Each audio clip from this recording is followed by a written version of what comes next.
Baik, selamat jumpa kembali. Hari ini kita akan bicarakan tentang asesmen kompetensi minimum. Dalam kesempatan ini yang kita bicarakan bagaimana gaya soal-soal dalam AKM. Oke, kita simak aja sampai selesai. Kita mulai aja. Jadi nanti AKM literasi numerasi ini akan disajikan dalam bentuk cerita. Misalnya seperti ini. Stasiun ruang angkasa Mir tetap berada di orbit selama 15 tahun dan mengelilingi bumi selama 86.500 kali selama berada di luar angkasa. Masa tinggal terpanjang satu kosmonot di Mir adalah sekitar 690 hari.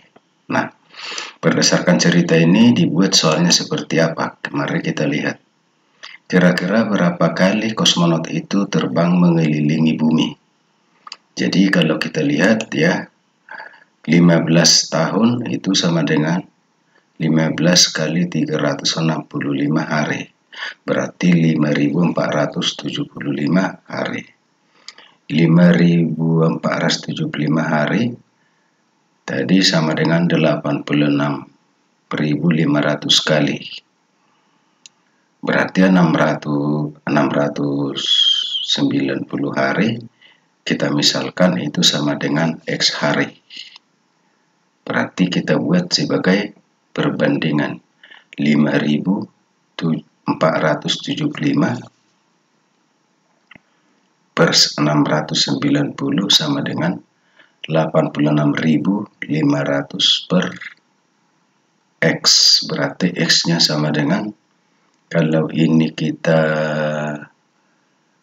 kali silang berarti 5.475 X. Kemudian ini dikali silang.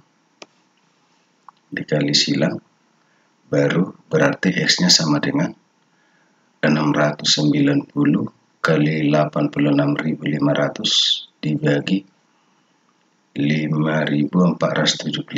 Kita dapat hasilnya 1071,23 atau kita genapkan menjadi 1100. Jadi berarti jawabnya adalah B. Selanjutnya kita lihat lagi tentang listrik. Ilmuwan Brazil Carlos David de Santana melakukan penelitian selama 5 tahun mengenai belut listrik di Amerika Selatan. Paraguay, si ikan listrik dapat tumbuh sepanjang 2,5 meter. Paraguay mampu menghasilkan tegangan listrik sebesar 860 volt atau setara dengan 4 kali tegangan listrik dari saklar rumah tangga. Pertanyaannya adalah, apabila terdapat 7 saklar listrik di rumah, berapa kira-kira tegangan listrik yang dibutuhkan? Jadi kalau 860 volt itu tadi setara dengan 4 kali tegangan listrik. Jadi kalau 7 saklar itu berarti kita buat per 7 per 4 kali 860 itu kita hitung sama dengan 1505 atau didekati dengan 1500. Berarti jawabnya adalah C. Selanjutnya apartemen. Orang-orang yang tinggal di gedung apartemen memutuskan untuk membeli bangunan itu. Mereka mengumpulkan uang mereka sedemikian rupa sehingga masing-masing akan membayar jumlah yang sebanding dengan ukuran apartemen mereka. Nah, jadi ini menjadi perhatian khusus kita bahwa dia membayar sebanding dengan ukuran apartemen. Misalnya seorang pria tinggal di sebuah apartemen yang menempati 1/5 dari luas semua apartemen, akan membayar 1/5 dari harga bangunan. Ada 3 apartemen di dalam gedung.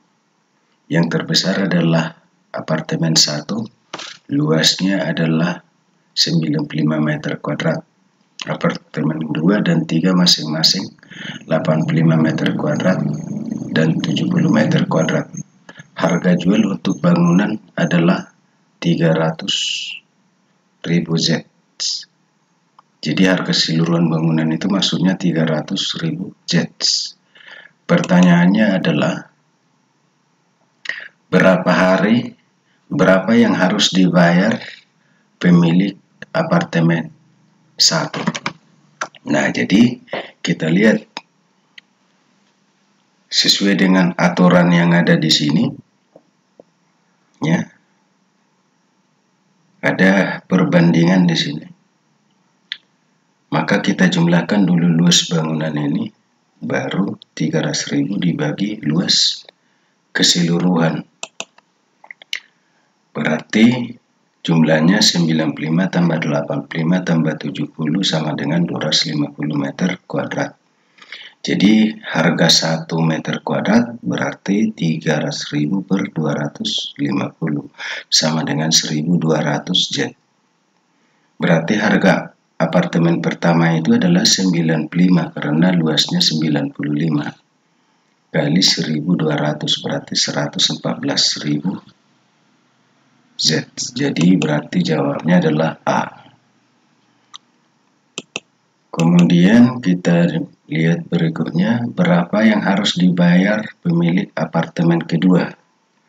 Jadi kalau kita lihat tadi, luasnya apartemen kedua itu adalah 85 meter kuadrat. Berarti 85 kali 1.200, harga per meter tadi sudah kita dapat 1.200, berarti 102.000 Z. Jadi berarti jawabnya adalah D.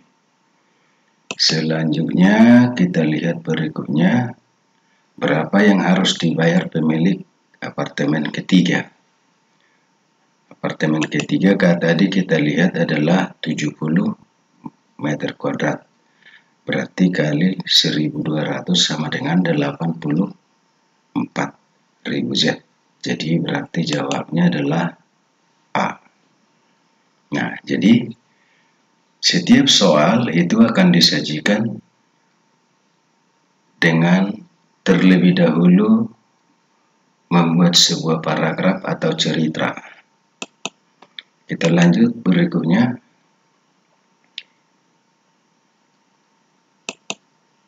Berdasarkan bacaan yang tadi, seseorang yang tinggal di apartemen terbesar akan membayar lebih banyak untuk setiap per meter persegi apartemennya daripada orang yang tinggal di apartemen kecil. Jadi kalau kita lihat tadi soalnya itu, ya,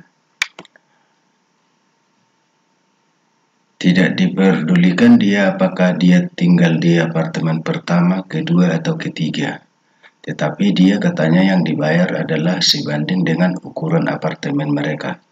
Jadi yang menjadi pertanyaan itu sebenarnya adalah bahwa berapa harga per meternya. Nah, itu. Dan itu sudah kita dapat tadi. Berarti pernyataan yang ini adalah merupakan pernyataan yang salah. Jika kita tahu luas 2 apartemen dan harga salah satunya diketahui, kita bisa menghitung harga yang kedua. Nah, berarti itu adalah pernyataan yang benar. Jika kita tahu harga-harga bangunan dan berapa masing-masing pemilik akan membayar, maka total luas semua apartemen dapat dihitung. Tentunya ini adalah pernyataan yang salah berdasarkan teks yang tadi. Yang berikutnya, jika harga total bangunan berkurang 10%, maka masing-masing pemilik akan membayar 10% lebih sedikit. Karena yang berkurang itu adalah harga total bangunan, berarti ya pembayarannya juga akan berkurang karena tadi pembayaran itu sebanding dengan luas yang ditempati oleh yang beli apartemen. Berarti ini adalah pernyataan yang benar. Selanjutnya kita lihat lagi modal usaha. Beberapa orang berencana membuat usaha dengan modal usaha secara patungan. Mereka akan mengumpulkan uang sedemikian sehingga usaha mereka dapat berjalan. Untuk pembagian keuntungan, sebagai contoh, seseorang yang menanam modal sepertiga dari modal, maka akan mendapatkan sepertiga dari keuntungan. Jadi di sini tersirat bahwa pembagian keuntungan itu ya proporsional, tergantung kepada modal yang diberikan oleh orang-orang yang berkumpul untuk patungan tersebut. Pertanyaannya adalah, ada 3 orang yang mendirikan usaha secara patungan. Orang pertama membayar 2 juta, orang kedua 3 juta, dan orang ketiga 5 juta. Berapa keuntungan yang diperoleh orang pertama apabila hasil penjualan 13.500.000? Jadi kita buat dulu bahwa orang pertama, kedua, ketiga 2 juta, 3 juta, 5 juta. Kalau sama-sama dibagi 1 juta itu kan sama saja dengan 2:3:5. Berarti hasil usaha orang pertama itu adalah 2 tambah 3 tambah 5 berarti 10. Berarti 2/10 kali 13.500.000.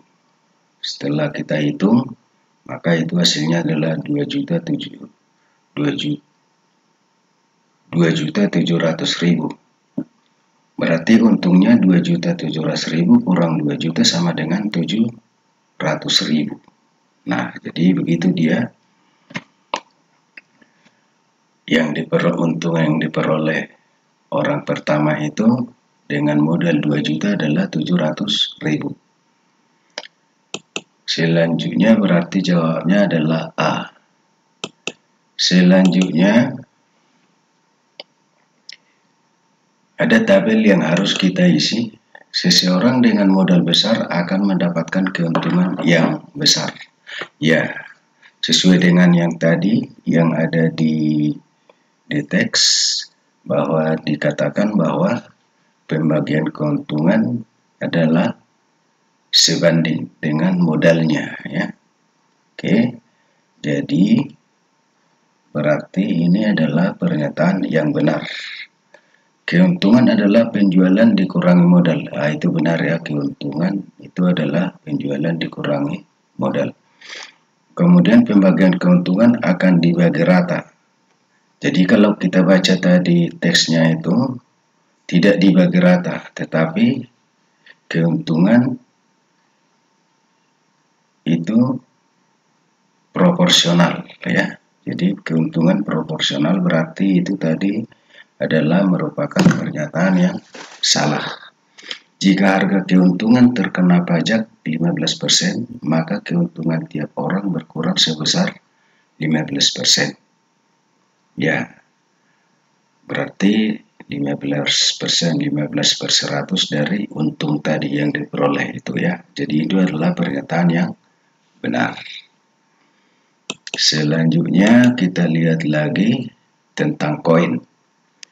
Anda diminta mendesain satu set koin baru. Semua koin berbentuk lingkaran dan berwarna perak, tetapi dengan diameter berbeda. Para peneliti telah menentukan bahwa sistem koin ideal memenuhi persyaratan sebagai berikut. Diameter koin tidak lebih dari 15 mm dan tidak lebih kecil dari 15 mm dan tidak lebih besar dari 45 mm. Jika terdapat sebuah koin, diameter berikutnya setidaknya harus 30% dari lebih besar. Berarti lebih besar dari besar koin sebelumnya maksudnya. Mesin pencetak hanya dapat menghasilkan koin dengan diameter total dalam milimeter itu 17 mm diizinkan, tetapi 17,3 mm tidak. Oke. Nah, pertanyaannya adalah Anda diminta mendesain satu set koin yang memenuhi persyaratan di atas. Anda mulai dengan koin 15 mm dan set Anda harus berisi koin sebanyak mungkin. Berapa diameter koin terbesar di set Anda? Oke, jadi kita hitung aja sesuai dengan aturan pada teks tadi. Berarti koin pertama 15 mm ya. Kemudian koin kedua adalah tadi katanya adalah lebih besar 30% lebih besar dari koin sebelumnya.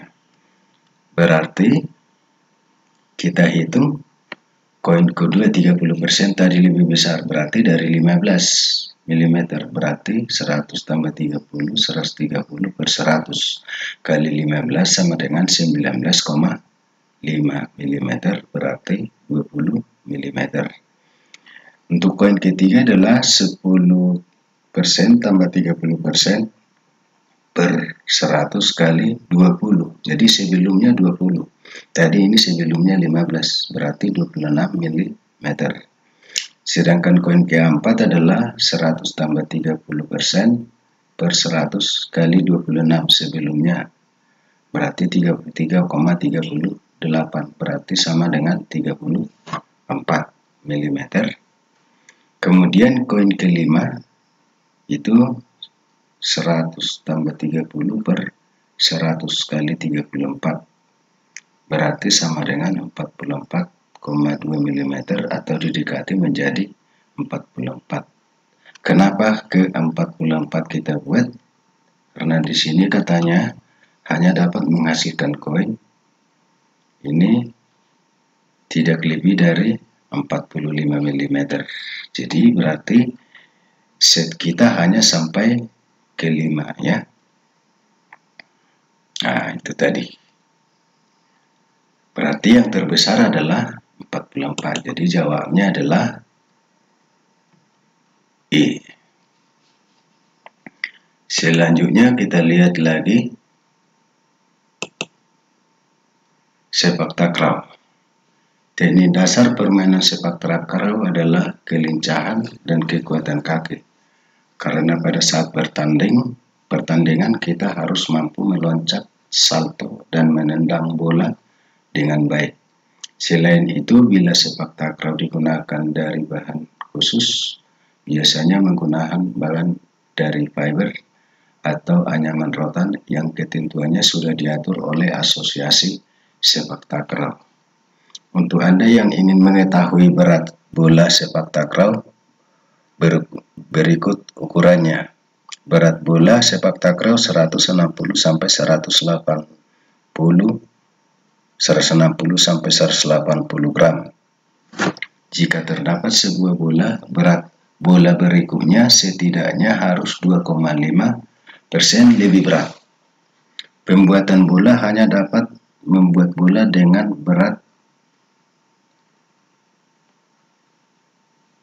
total 165 gram diizinkan, tetapi 165,4 gram tidak diizinkan. Pertanyaannya adalah Anda diminta membuat satu set bola sepak takraw yang memenuhi persyaratan di atas. Anda harus memulai dengan bola yang memiliki berat 160 gram dan set Anda harus berisi bola sebanyak mungkin. Berapa ukuran berat bola sepak takraw paling besar di set Anda? Jadi kita lihat ya, prosesnya tadi ini yang pertama harus 160 gram dan bola berikutnya adalah 2,5% lebih berat dari sebelumnya, berarti 102,5 per 100 kali 160 sama dengan 164 gram.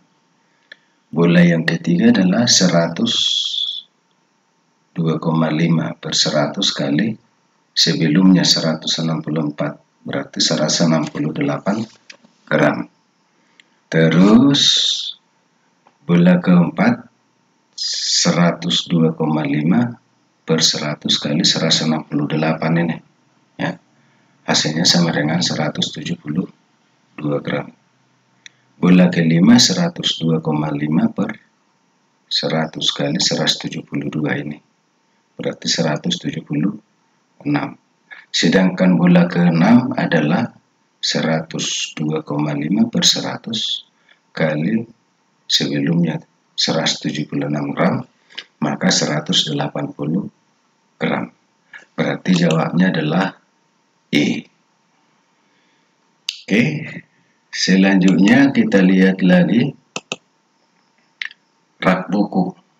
Untuk mendesain satu rak buku, seorang tukang kayu membutuhkan komponen-komponen berikut: 4 kayu panjang, 6 panel kayu pendek, 12 klip kecil, 2 klip besar, 4 skrup.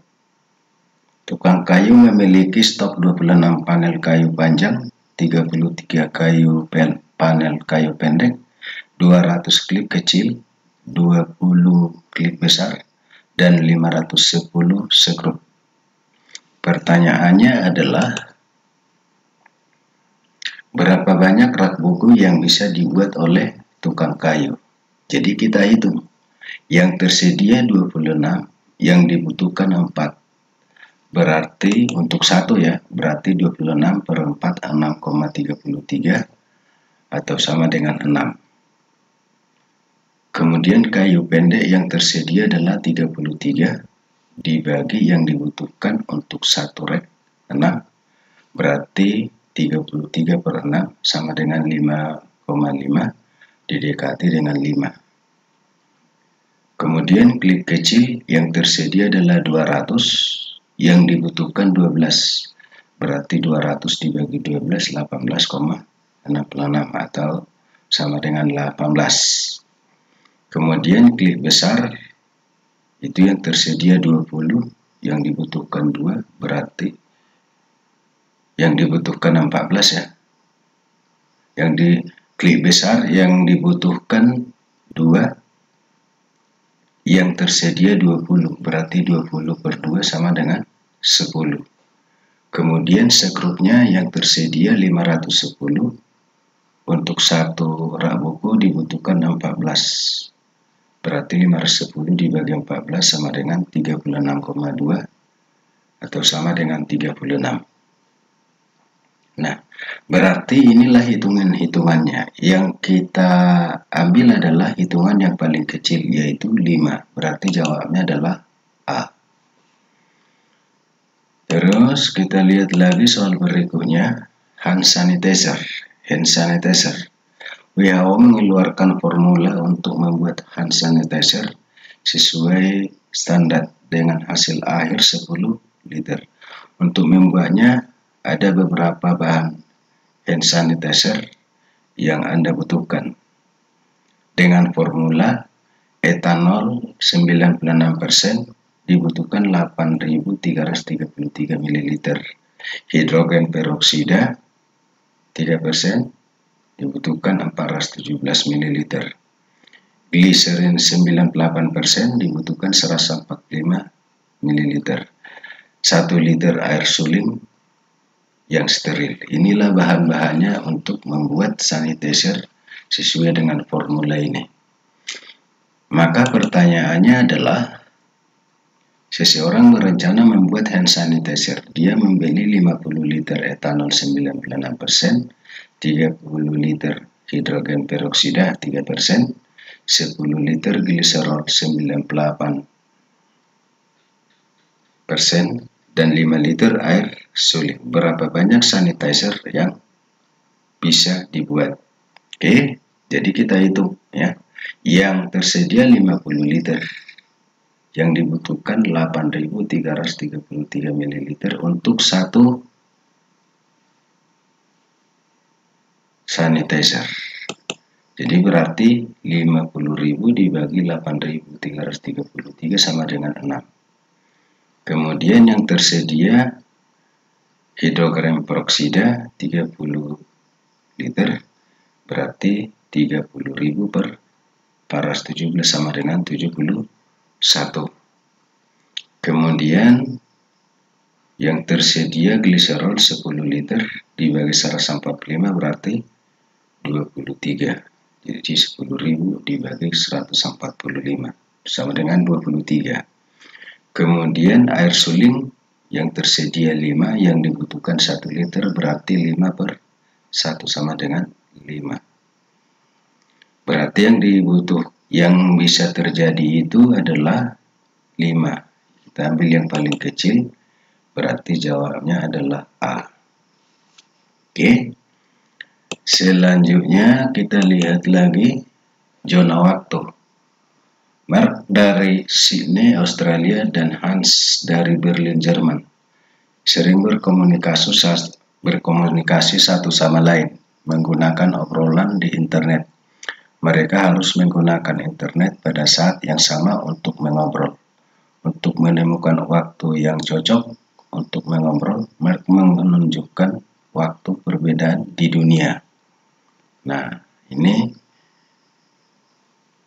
ya, waktu di Berlin jam 1, sedangkan di sini jam 10.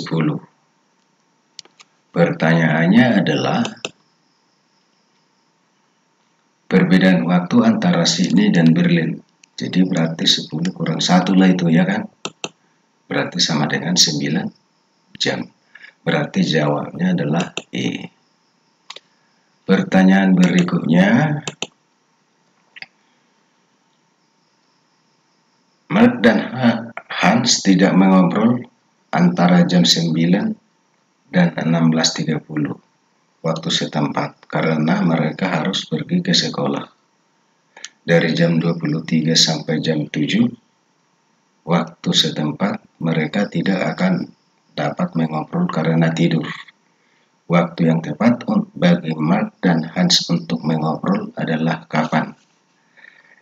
Jadi kita lihat, kalau di sini tadi waktu sekolahnya jam 9, 16.30, berarti itu di Berlin jam 00 sampai 7.30. Sedangkan kalau di Berlin jam 9, 16 sampai 16.30, maka di sini adalah jam 18.00 sampai jam 1.30. Berarti mereka bisa bertemu di antaranya ini, yaitu jam 16.30 sampai jam 18 kalau di Sydney. Sedangkan kalau di Berlin itu adalah jam 7.30 sampai 9.30. Kemudian kalau waktu tidur di Sydney tadi jam 23 sampai jam 7.00, maka itu di Berlin jam 14.00 sampai 22.00. Kalau di Berlin jam 23.00 sampai 7.00, berarti di sini jam 8 sampai 16.00. Ingat tadi perbedaan waktunya adalah 9 jam. Berarti waktu mereka yang cocok berikutnya itu, waktu di sini adalah jam 7 sampai jam 8. Atau kalau di Berlin jam 22 sampai jam 23. Jadi berarti jawabnya adalah A. Karena yang ditanyakan itu adalah waktu Sydney. Kalau yang ditanyakan adalah waktu Berlin, berarti jam 7.30 sampai 9.30 dan 22.00 sampai 23.00. Oke, jadi kita analisisnya harus kita lihat dari dua sisi. Selanjutnya kita lihat tentang tangga.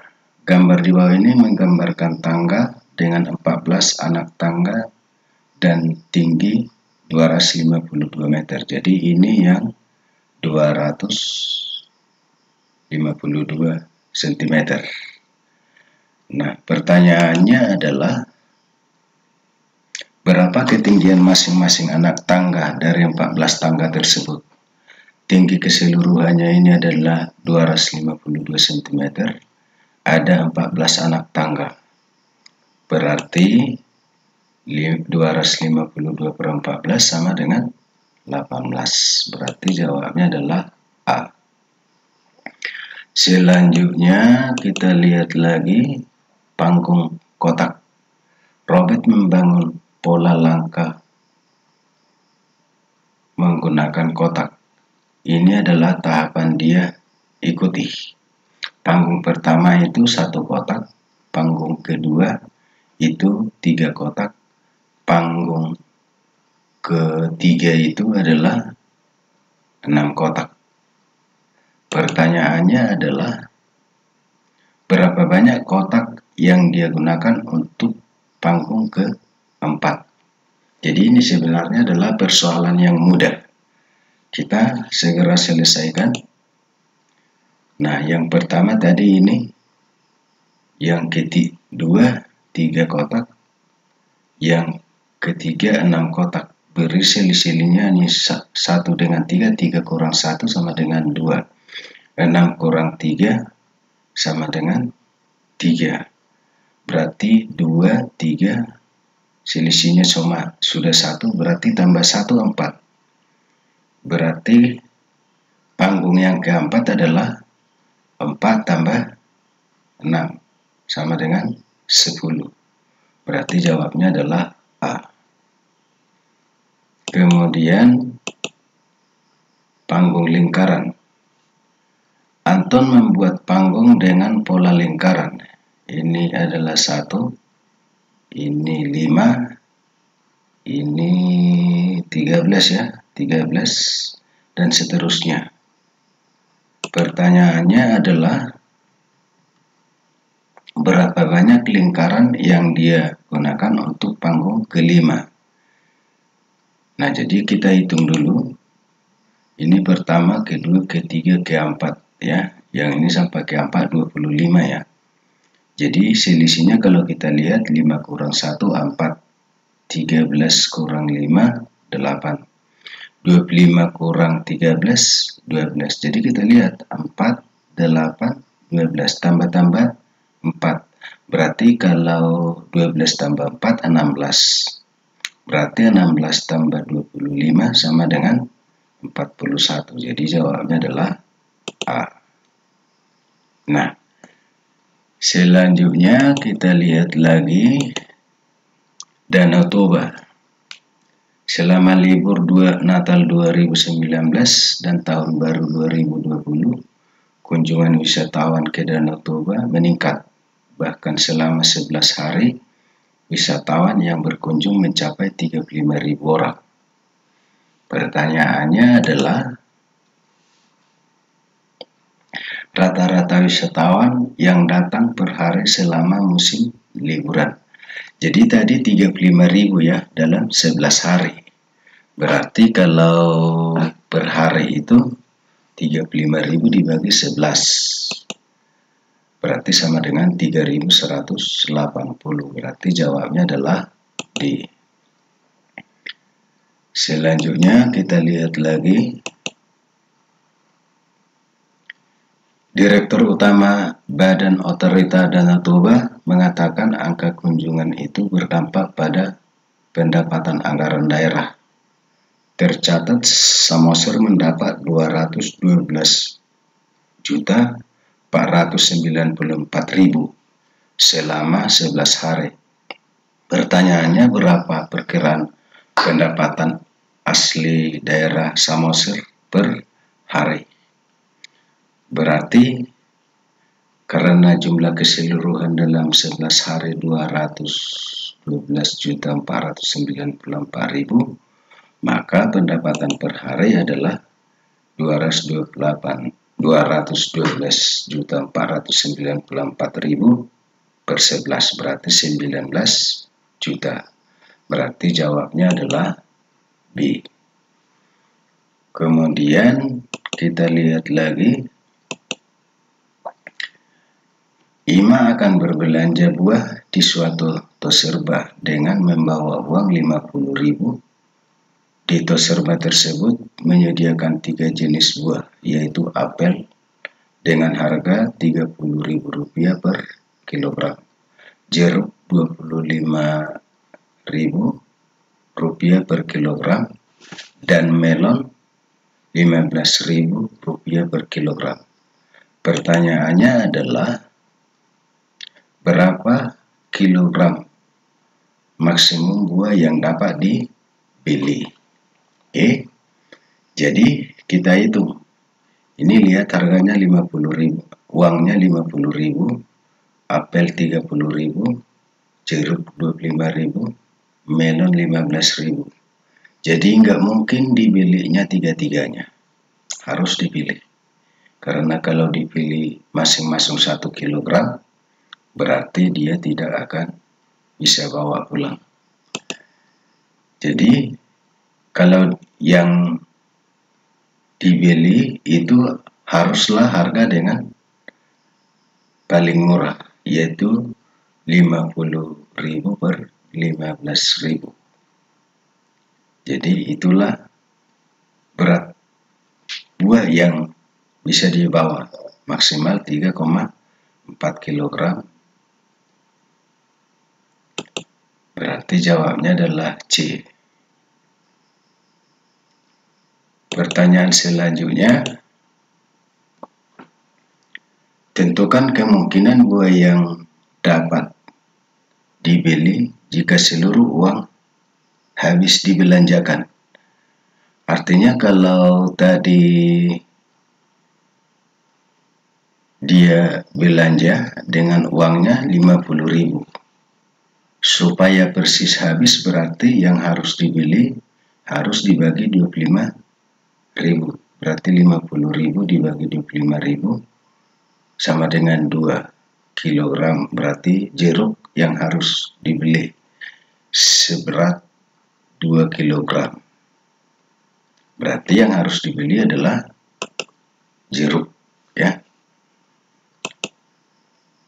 Kemudian kita lihat lagi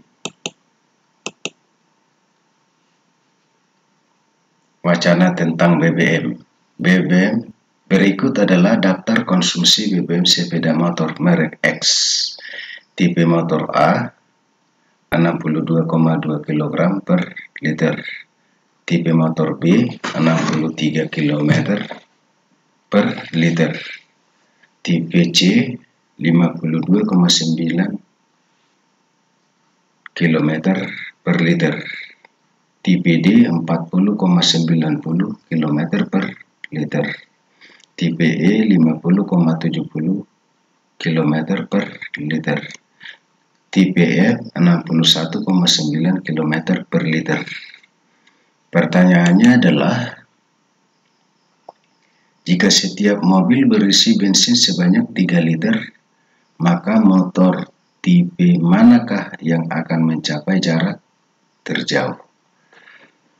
Tentunya kalau sudah ditetapkan hanya 3 liter yang tersedia untuk masing-masing, berarti yang paling jauh itu adalah yang paling irit. Yang paling irit adalah B. Berarti jawabnya adalah B. Kenapa yang paling irit B? Karena dia mampu menempuh 63 km per liter, sedangkan yang lainnya tidak bisa. Selanjutnya kita lihat lagi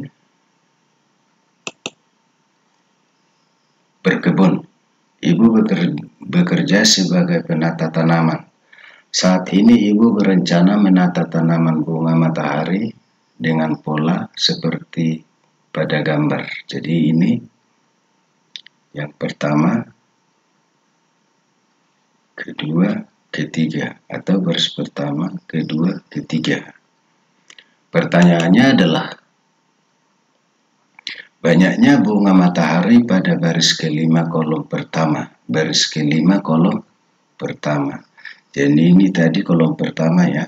Ini kolom kedua, ini kolom ketiga. Jadi ini baris pertama pada kolom pertama, baris kedua pada kolom pertama, baris ketiga pada kolom pertama. Nah, itu.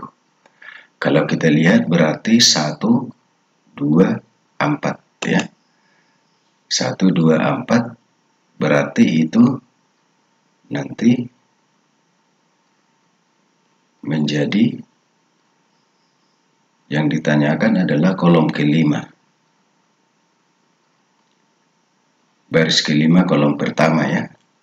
Nah, kita lihat yang sudah tersedia ini 1, 2, 4. 1, 2, 4. Selisihnya 2 kurang 1, 1, 4 kurang 2, 2, 7 kurang 4, 3. Berarti kalau kita lihat ini selisihnya 1, 1. 1, 2, 3. Berarti 4.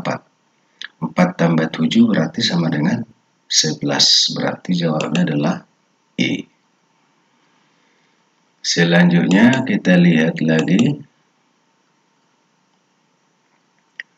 Rumus untuk menyatakan banyaknya bunga matahari pada kolom pertama adalah, jadi kita lihat tadi ya, sudah ada kolom pertama itu tadi 1, 2, 4 dan seterusnya. Nah, jadi kalau kita hitung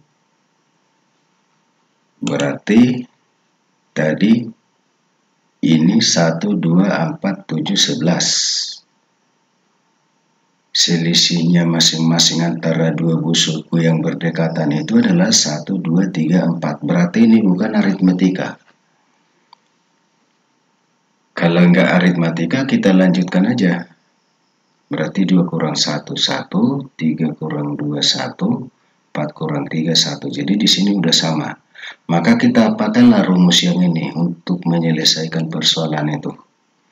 Misalkan aja yang ini C, satu ini C, yang ujungnya ini aja. Kemudian ini B, yang ujungnya ini aja. Kemudian yang ini adalah A, yang ujungnya ini aja. Jadi rumusnya atau formulanya adalah A tambah N kurang 1 kali B, tambah N kurang 1 kali N kurang 2 kali C per 2. Kalau kita substitusikan, A-nya tadi sama dengan 1, B-nya sama dengan 1, C-nya sama dengan 1. Berarti 1 tambah N kurang 1 sama dengan N. Ini kalau kita uraikan menjadi N kali N, N kuadrat, N kali min 2, min 2N, min 1 kali N, min N, berarti minus 3N.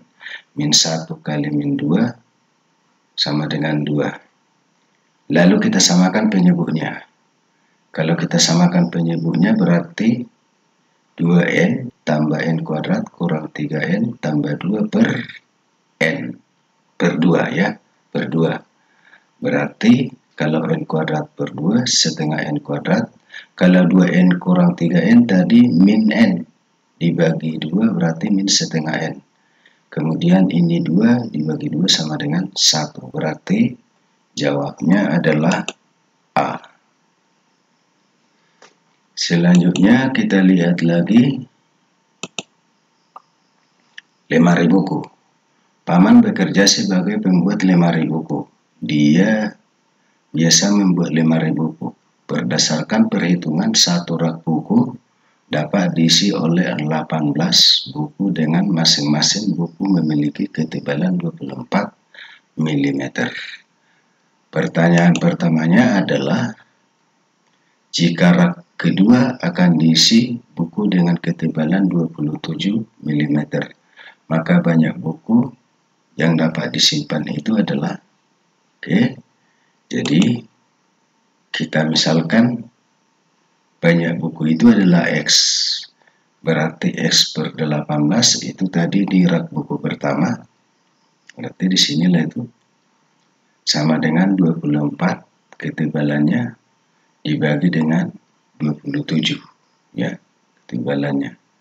Berarti X-nya kalau kita hitung 27 dengan 18 sama-sama bisa dibagi 9. 27 dibagi 9 3. Berarti 24 dibagi 3 8. 18 dibagi 9 2. Berarti kalau kita kali silang 2 kali 8 sama dengan 16. Berarti jawabnya adalah E.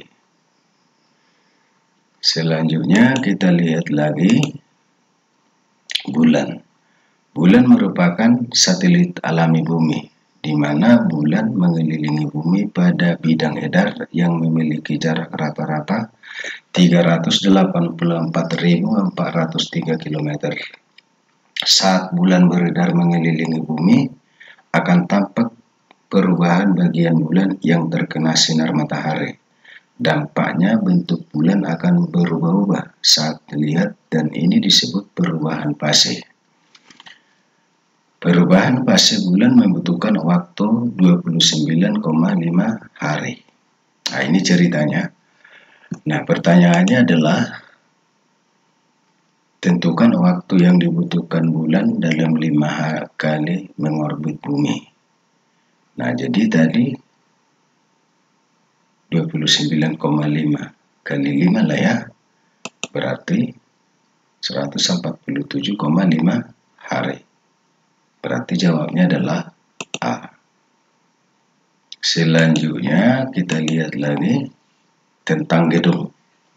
Gambar di bawah ini memperlihatkan sebuah gedung 15 lantai dengan tinggi total 63 meter.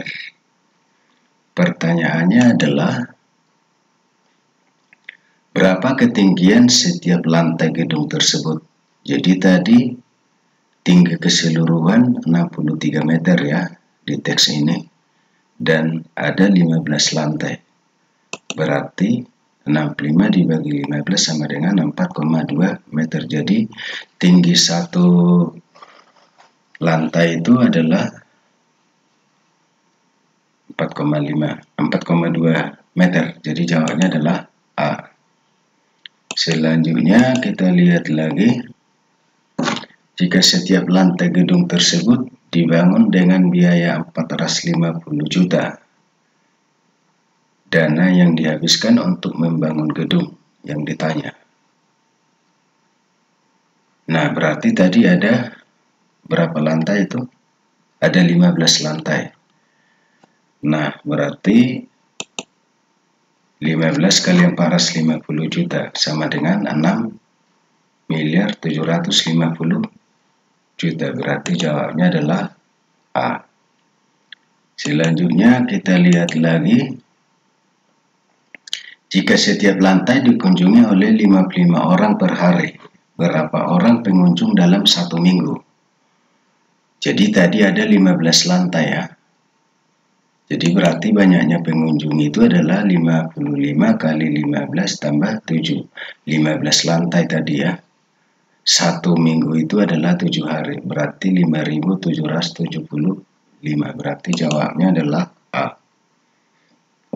Selanjutnya kita lihat lagi raket bulu tangkis ya. Wacana tentang raket bulu tangkis. Anton adalah seorang atlet bulu tangkis. Dia mengunjungi toko olahraga untuk membeli raket. Di toko ini Anda dapat membeli raket lengkap atau Anda dapat membeli frame, senar, dan grip. Dan Anda memasang sendiri. Jadi ada yang lengkap, kalau dibeli siap pakai, sementara bisa dirakit sendiri. Itu maksudnya ini kira-kira. Harga produk untuk di toko itu kalau dia lengkap harganya 1.200.000 atau 1.400.000. Harga frame 800.000 atau 1 juta. Senar 100.000 sampai 150.000. Grip 10.000 atau 50.000. Pertanyaannya adalah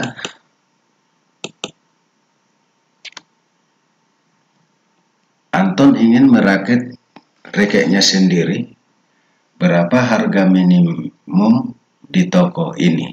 Jadi kalau kita lihat tadi harganya, kalau rakit sendiri berarti beli bahannya. Yang paling murah itu untuk frame 800.000, untuk senar 100.000, kemudian grip 10.000. Berarti dijumlahkan aja Berarti 800.000 ditambah 100.000 tambah 10.000 berarti 910.000. Berarti jawabnya adalah B.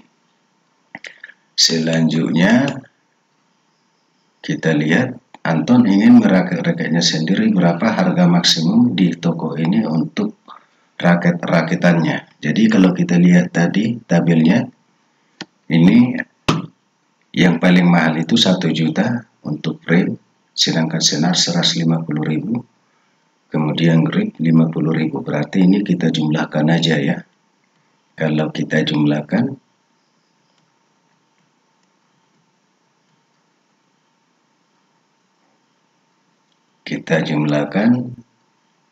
harga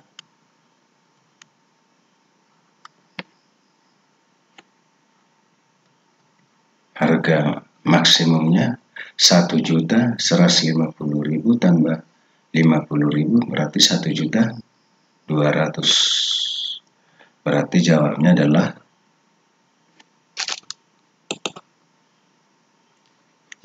adalah E. Selanjutnya kita lihat lagi. Toko ini menawarkan 4 frame berbeda, 3 senar berbeda, dan 4 grid berbeda. Hanya ada satu pilihan untuk satu raketnya. Berapakah banyak raket berbeda yang dapat dirakit? Jadi tadi frame-nya ada 4, senarnya ada 3, dan gridnya ada 4. Artinya ini dipasang-pasangkan berapa kira-kira ya.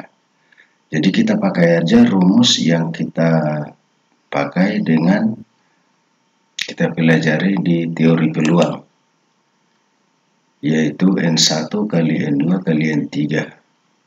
Berarti sama dengan frame-nya tadi 4, kemudian senarnya ada 3, kemudian gripnya ada 4, berarti 4 kali 3 kali 4 sama dengan 48. Jadi berarti jawabnya adalah D. Selanjutnya kita lihat lagi tentang skateboard. Erik adalah penggemar fanatik skateboard. Dia mengunjungi toko bernama Skater untuk mengecek beberapa harga. Atau Anda dapat membeli dek seperangkat 4 roda, 1 set 2 truk, dan 1 perangkat keras, dan Anda memasang skateboard sendiri. Harga untuk toko yang dikunjunginya ini adalah, kalau skateboard lengkap artinya sudah siap pakai, harganya adalah 82 atau 84. Kalau harga dek itu ada yang 40, ada yang 60, ada yang 65 jets. Seperangkat 4 roda itu 14 atau 36 jet. Kemudian 1 set 2 truk itu 16 jet. 1 set perangkat keras yaitu bantalan karet, bak, dan mur itu 10 atau 20 jet. Pertanyaannya adalah, Erik ingin merakit skateboardnya sendiri. Berapa harga minimum di toko ini untuk skateboard rakitan? Jadi kita lihat tadi ya, harga yang paling kecil berarti ini sampai ke sini. Ini nggak ikut karena ini harga untuk yang sudah lengkap. Berarti 40 tambah 14 tambah 16 tambah 10 lah kita buat ya.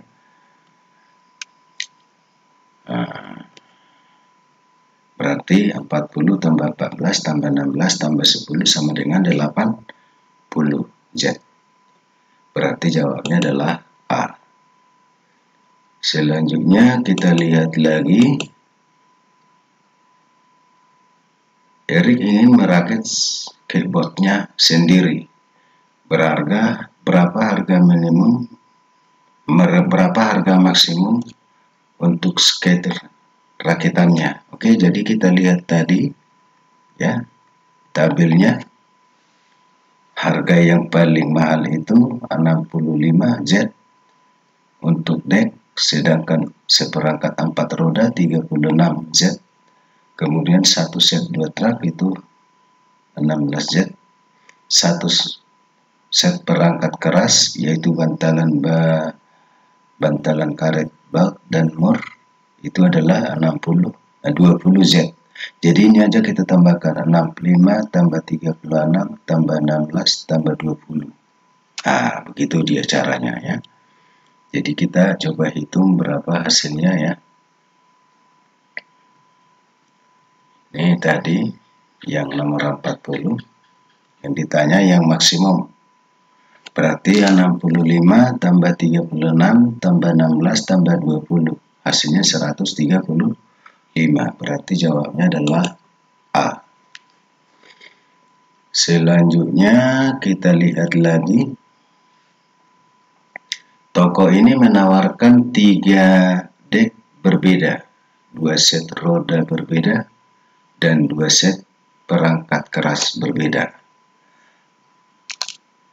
Hanya ada satu pilihan untuk set truk.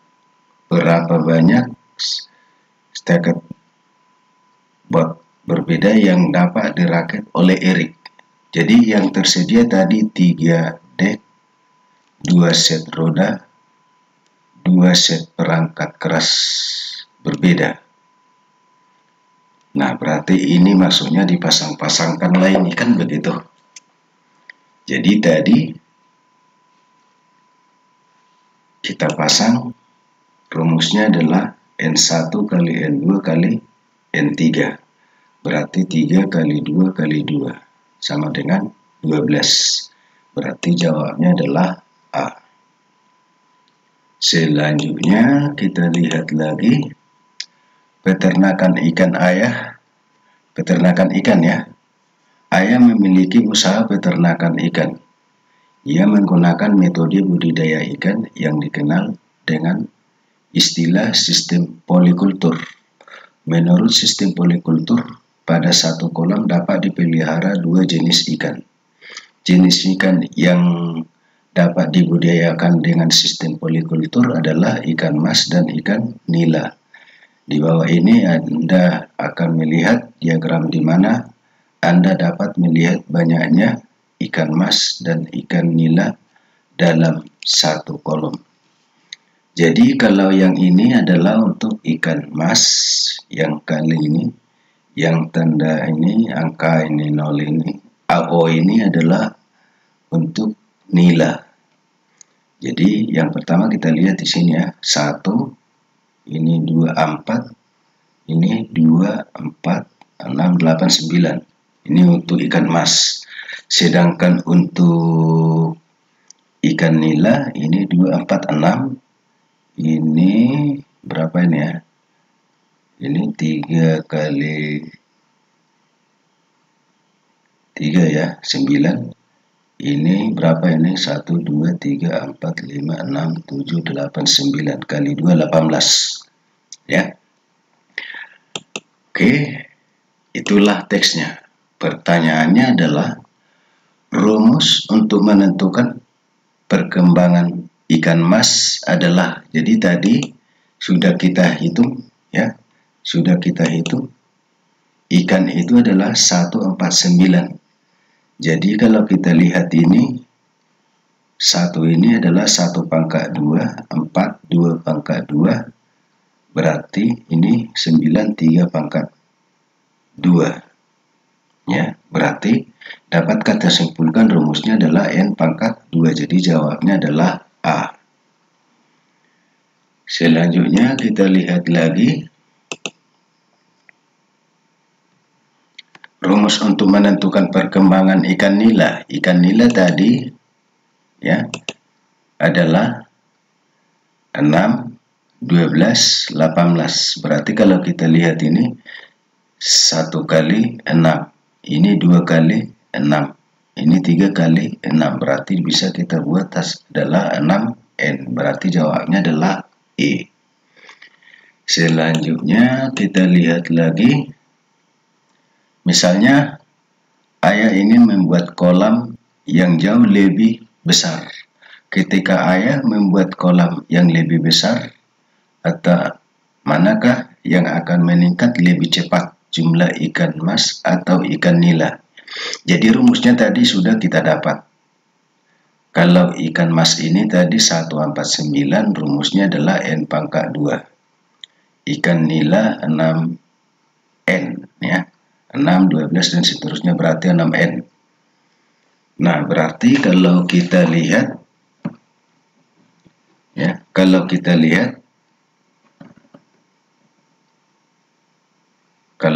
ambil contohnya untuk N-nya sama dengan 10. Ya, karena katanya yang lebih besar. Kalau 10 pangkat 2, 100. 6 kali 10, 60. Berarti dapat kita pastikan bahwa ikan mas itu akan lebih cepat perkembangannya. Jadi jawabnya adalah B. Selanjutnya kita lihat lagi. Jumlah ikan mas sama dengan ikan nila pada saat N sama dengan berapa? Jadi rumusnya tadi adalah untuk ikan mas N kuadrat, ikan nila 6N. Berarti karena katanya sama, berarti N kuadrat sama dengan 6N. Kalau pindahkan ke sebelah kiri, berarti N kuadrat kurang 6N sama dengan 0. Kalau difaktorkan, N sama dengan N kali N kurang 6 sama dengan 0. Berarti N-nya sama dengan 6. Berarti jawabnya adalah B. Oke, itu aja dulu untuk pertemuan kita hari ini. Kita sudah tahu bagaimana model dan gaya dari AKM yang akan diujikan nanti pada kelas 5, kelas 8, dan kelas 11. Jadi persiapkan diri masing-masing untuk lebih siap mengikuti AKM. Di sini sudah ada tentang literasi numerasi. Sampai situ aja saya akhiri. Sampai jumpa pada pertemuan berikutnya.